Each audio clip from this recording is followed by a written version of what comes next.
ati amma hagam takka na jaalatta Akkitti wal barre online maalirraa jaalatte yoo? qabeenya osoo hin taane haala amala keetii fi kabajaa ta'eetiin itti jaaladhe yoon iddoo san ta'e kaatee na dura fiidamoo fi akkam na godhuuf Jirra jirtu hordoftootaa fi kabajamtoota maatii chaanala keenyaa hundi keessanuu bakkuma jirtanitti gaa salaamtaan teenya ta'uun irraa buqqaate isin haga isin jechaadhaa gaa deebinee dhufneeti jirra. Assalaamu alaikum warahmatullahi wabarakatuh. Hordoftoota daawwattoota keenya dhufnee deebinee jirra. Kunoo gaa Akkuma argitan gaa arraan tana leelloo na biratti argamte jechuudha.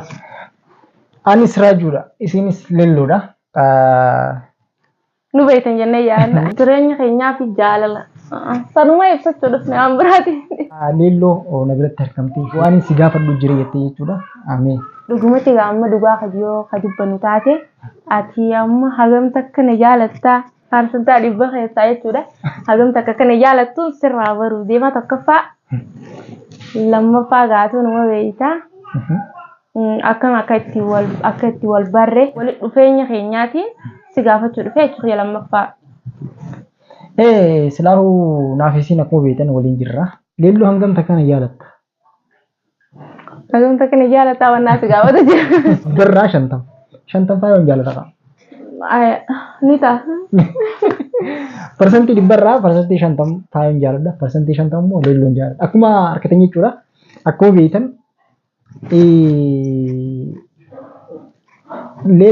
leelloo maqaan kun ammoo faaya fi leelloo miila lamaan ajaa'iba. Masaanuu lameen jechuudha. Akkasii jechuudha. Akkamiin walitti dhufne jette? Akka itti walitti dhufne gaafii tana osoo ana gaafachuun ta'e osoo tumaaf malee itti gaarii ture. Garuu immoo anis ni deebise. Akkamiin walitti dhufne waan joof jechuudha.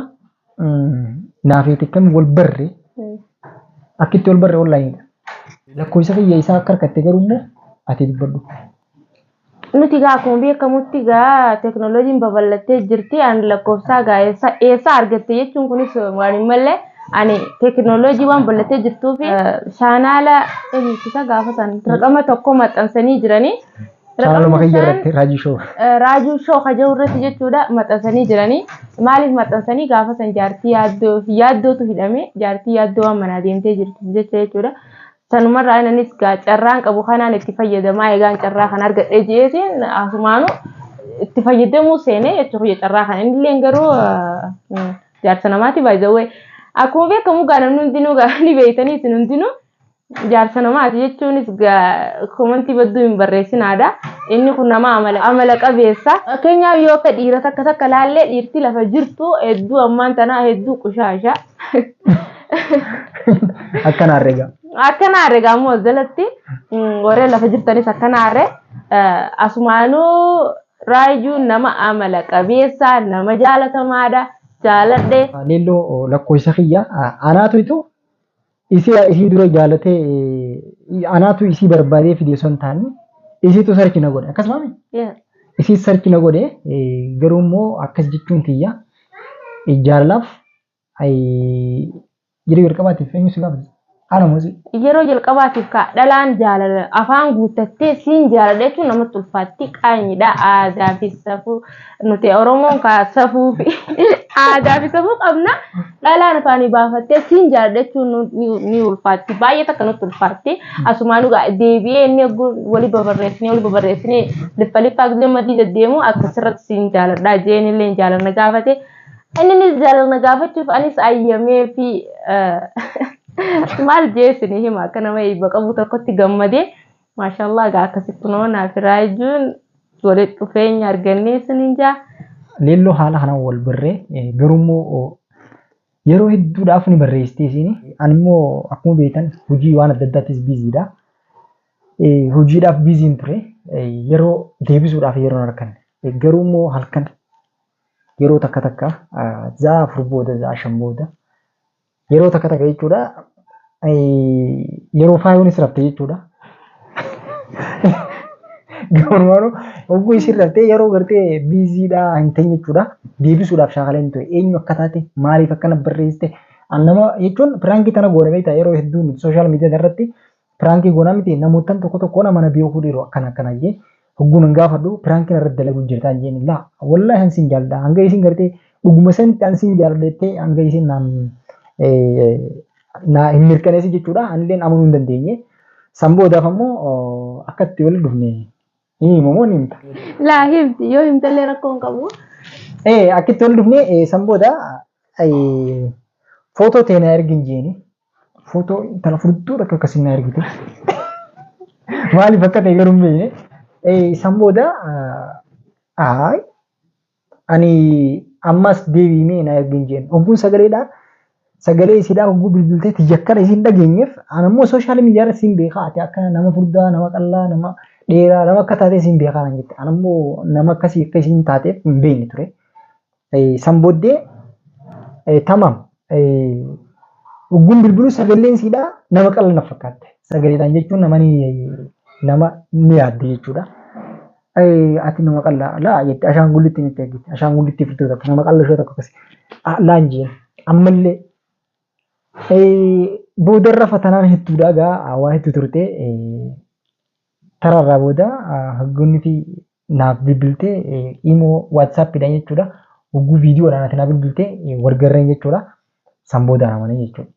San booda ganama ani immoo maaliin godhee taaksii fudheetiin bakka jiruudhaan akka bakka isiin naannoo mana arabaa isiin dalagee jechuudha. Achi dhaqee bayi gabbee jeeni akkana gadi baatee ani makiinaa keessan taa'ee ilaala. Ni bilbilti. Maaliin see yeroo nama bilbilisanii namni tokko nama furdaa tokko ture nama guddaadha giddu galatti jechuudha. Karaa deebre. Haal tanaaf yeetiin beekadhu. Isinis tasuma yeroon ani bilbilisanitti yeroo sanitti jechuudha. Yeroo ati silkii kaasuudhaaf kan makiinaa dubaas baatu. Maal uffattee jirti baalta uffattee jirti jette. Isin sunis baalta uffattee jirti. Qaxxuma kanumatti uduudumaan taaksii jedhutti akkamiin godhee addanaa boodinnaan khalaas. Makiinaa lakkoofsa akkana kootu guna jinjee achi booda egaan isii adda baafadhee likkitti taaksii keessa taa'ee nama akkamii nama qallaa nama furdaa maal jedhee adda baafadheen qaxxaa guyyeen suddaan dhuftee jechuudha. Adda si baafadheen si bakka achi booda si jaalladha. Fakkeenya ani bakka sanatti ammallee yaadaa si qaba yaadni kee kun maali yoo taate ati immoo taaksii keessa teessee nama furdaa fi qallaa adda ilaaluuf jirta. Masalan an fakkeenyaaf yoo ni furdoo san ta'e kaatee na dura fiidamoo fi akkam na godhuuf deemta na baqatu deemta mee sanaan akkana qabanaati. Mudannoo asitti osoo hin ta'in Itoophiyaattis nama jettee jira. Saayiba kiyya mudatti ana osoo hin ta'in. Mucaan maal ture dheessistaa osoo waan jetteef sifinti deebi'a. Mucaan nama furdaadha. Garuu immoo miila hin qabu. Yeroo hedduu wal janaajjanaa turanii waggaa jahaaf akkasuma fakkaatti wal janaajjanaa turan. Walii tahan ogguu walii beellamanii bakka kaaffee wal dhufanii inni taa'u jira. Inni si dura dhaqee taa'u jira. Wiilsharii jechuun wiilshar waan rataanii irratti deemanii sana. Wiilshar san firraa kaayaati taa'u jira. Osuma ta'anii eeguma waa hundaa fayyadanii maal jedhanii mucaan jechuudha. Mana fincaanii dhaquudhaaf ulee haa fudhatee hoggunnicha ka'u mijoon beekadhu lallaafaa dhuguu jirtu akkasuma lafa keessatti dhaq jettee ilaalti jechuudha. Maali jaalalleetii jaa maali ani bara nama miila hin qabne jeena. Kuu jettee beekadhu. Mudannoo akkasitti nama jetee jira. Maaliif dhiiruu nama haa beekamu miti. Ani garuu jalqabarraa tan dura jechuudha online ta'u barbaadee yoo akka nama furdaa ta'e nama akkasii ta'e nama naan taane ta'e ani yeroo saniif dhugaa hijiban immoo silkii diigatee dheeduma jechuudhaan taaksii jeeqaaf deemota ture. Sila akkasuma na baqattaa Sila akkasitti si baqadhaa jechuudha. maal jeesisii naga waan maal jeesitti immoo beeku anillee si argachuudhaaf baay'ee gammadee jira. Leelluma akkamitti ani abbaa ilmaaniiti qabu nama jaartii qabu abbaa ilmaaniiti. Maal irraa jaallatte yoo? Baay'ee inni jira jireenya namaa kana keessatti fakkeenyaaf bakka nama hedduu jaalatamaadha raajuun jechuudha. Nama kabajamaadha, nama jaalatamaadha, nama hedduu ulfina qabu jechuudha. Saniifin si filadhee waan birallee miti. Abbaa ilmaanillee taatu akkaanii fi jireenya keenya jireenya bareedaa jiraannu abdii irraa qaba. Sanumaafis jaaladhe malee waan biraa bareedinaa, furdinaa, qallinaa kana osoo hin taane qabeenya osoo hin taane haala amala keetii fi kabajaa ta'etti jaaladhe jechuudha. Ilma namaarraa jechuudha. Namni wanni jaalatamu qabeenyaa miti. Wanni jaalatamaa haalaa fi amala namaati. Dhugumatti qabeenya jaalattee yoo namatti heerumte qabeenyi dhumaa. Bareedinni isa dhawaatumatti bulaa deemtu sirraa gad deemaa yaani haala amalli gaaraa namarraan deemu kabajaan ulfina dhugaa akkasuma gaaraa yaani namarraan deemu jechuudha fayyaa. Dhugaadha. Ilmi namaa maaliif hojii jiraachuu qaba? Akka tokkotti jechuudha. Kabajaa, jaalala, ulfina walii qabaate jechuudha akkuma ta'etti.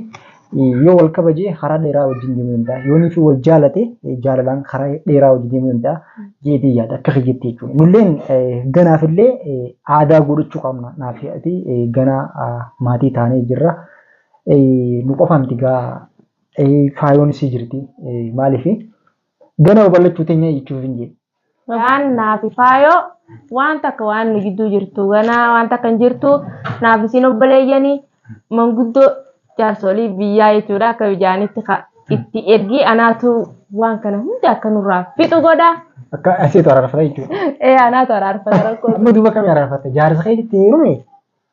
Jaarsa keetti heerumeetiin jira khalaas dhiifama. Jaarsa kun waliin jechuun jedhamu. Egaa akkasumaan jaanqa. Jaarsa kiyyaa bareeddi. Atis jajjabaadhu waliin qabnaa. Akkas jeesin itti himuu fadha. Leelloo akkuma agartan kana jechuudha haalli siidaa amalli siidaa hedduu takka das nama ja'a. Garuu immoo leelloo qofa ija mirgaa godhee faayoo ija bitaa godhuu osoo hin taane faayoo fi leelloo ija bitaa fi ija mirgaati natti sillachuutu walqixa jechuudha.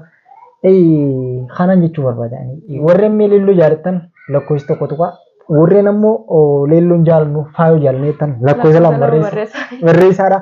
Warreen ammoo waliin isin jaalanneettan lakkoofsa sadii nu barreessa. Akka jettanii hordoftaniif waan dhaggeeffataniif baay'ee taggaratomaadha bakkuma jirtanitti nageenya isiniif haa baay'atu garuu ammoo arraba hin baay'isinaadha maatii jaalala haa taanu. I am respect. Isin jaalanna I love you.